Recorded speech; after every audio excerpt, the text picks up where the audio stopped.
What's going on, ladies and gents, boys and girls, guardians of all ages? Joker back again once again, and today we're talking about the final mission for Season of the Lost. So first off, credit where credit is due. Season of the Lost started strong. Savathun was unveiled as Osiris, a plot twist that absolutely, positively, no one saw coming. You know, I joke, but actually I did a video about Osiris being Savathun, and there was a lot of people in the comments that were like, "You don't know, you can't predict that." And I'm like, oh no, it's so obvious. There was the awoken family drama between Crow and Mara, and finally, Crow learning the truth about his past. And if I might digress for a moment, which I'm oft wont to do, Crow not knowing about his past or even having a clue about who he was always one of the dumbest narrative contrivances in Destiny lore. Like, there is literally a lore card that describes Crow having his nether regions mutilated by a titan and a hammer, and I'm expected to believe that this titan was so unhinged that they mutilated Crow's nether regions with a hammer,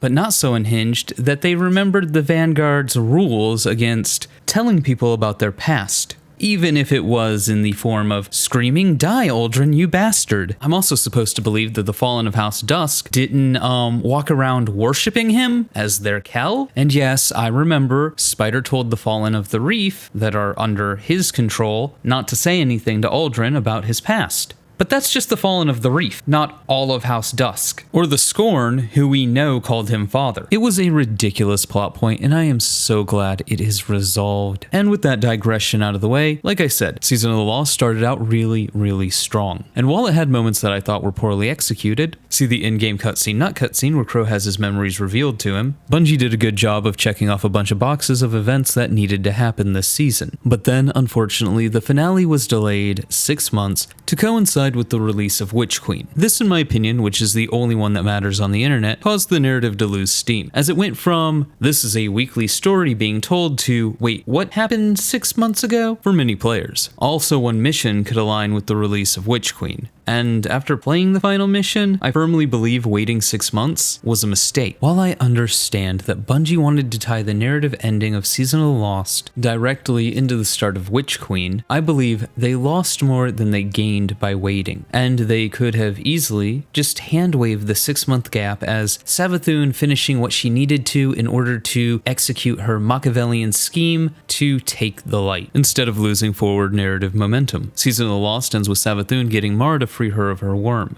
and then disappearing into the ether, not allowing Mara to double-cross her and kill her. In that sort of, "and we shall plan around the plans that they are planning around our plans" sort of way. Played us like a damn fiddle! This is treated like some sort of big, unexpected revelation, even though we are well aware of the narrative's future. This is not a critique, mind you. This is just me pointing out the unfortunate reality of marketing and a live service game. A certain level of spoilers is to be expected. However, I do think Bungie should play on what the player knows as opposed to what the Guardian knows, because the Guardian is seldomly treated as an actual character and more of an extension of the player. By doing this, Bungie can subvert player expectations. And while I do personally think that it would have been more interesting in that, "you fool, you fell into my trap" sort of way, to have Mara's not-so-secret betrayal of Savathun pay off and show Mara killing Savathun, according to Julia Narden, my apologies if I said that wrong, who is a storyteller and senior narrative lead for seasonal content at Bungie, the model for Savathun was not finished when the Season of the Lost started. Quote, fun fact, we were still working on the character model for Savathun when building Season of the Lost, which is why you don't see her in the big transformation reveal. 50% of game dev is figuring out possible solutions to creative problems. The other half is implementing them. So the sleight of hand to show but also not show Savathun was at least clever. So Savathun has her worm removed, Osiris is returned to us, seemingly in a coma, and then the season just kind of sort of ends. You don't even get a final conversation with Crow to see how he's doing after, well, everything. Guess that's being saved till Season 16. That said, some of you might not be aware of this, and this is where we get into the issues with Season of the Lost's finale. The final cinematic can be skipped by anyone in your fire team, your 6-man match-made fire team. Yikes. You heard me correctly. And in the wise words of the wonderful, chaotically gay Wolf, who you can check out at twitch.tv/wolf87, we waited 6 months to watch a cutscene that 1 of 5 other people can ruin for you. And Bungie allowed that to ship after sitting on it for 6 months. And the quest didn't progress. Seriously. Yeah, that's gonna be a mic drop. Not only did the finale not need to wait 6 months to be told, but in the 6 months that it was left in cold storage, it clearly wasn't looked at or tested. And I feel justified in saying that because this is basic. This isn't some hidden combination of weapons and perks and exotics that interact in a way that is unforeseeable. This is hitting the B button during a cinematic and ruining the experience for everybody there. On top of that, the exotic ship that's supposed to be the reward for seasonal completion isn't dropping either. Like, what the fuck? Get your shit together. I mean, really, how are you going to ship a key narrative plot point, but at the same time allow trolls to ruin it for 5 other people? Because fuck you, why not? On top of the quest being broken and needing several runs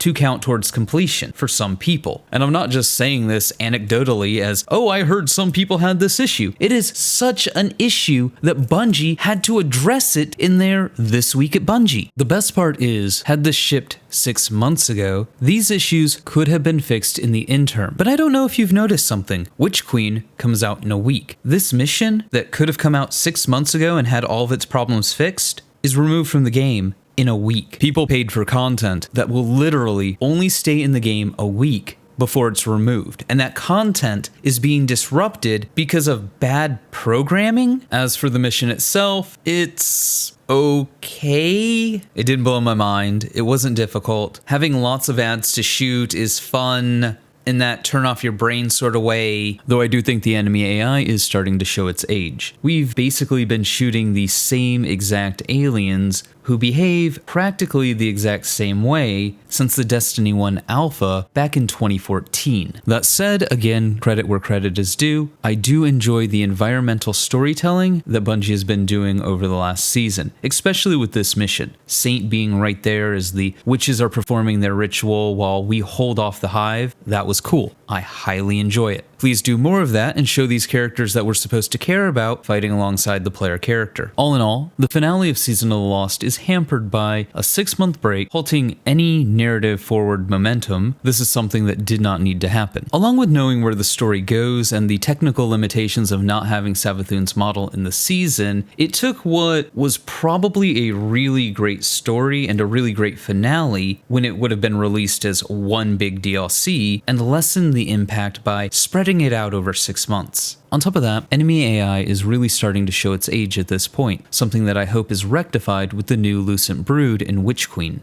And given the fact that Bungie has programmed a suite of AIs to use supers and abilities, I do hope that this opens the path to see characters that we're told we're supposed to care about play a more active role within the game. And as I said not moments ago, Bungie does deserve credit for more environmental storytelling, having the NPCs there in the field with us as the mission progresses. This gives them more opportunities other than over-the-comms dialogue to ingratiate us to characters that we're supposed to care about and spend time with. It's something that I think Bungie needs to do more and more to evolve their storytelling craft. But hey, those are just my thoughts. Let me know yours in the comments below. Remember to like, but only if you did, subscribe for more. Feel free to donate to my Patreon if you're feeling particularly generous. It really does help the channel out. But above all else, stay frosty.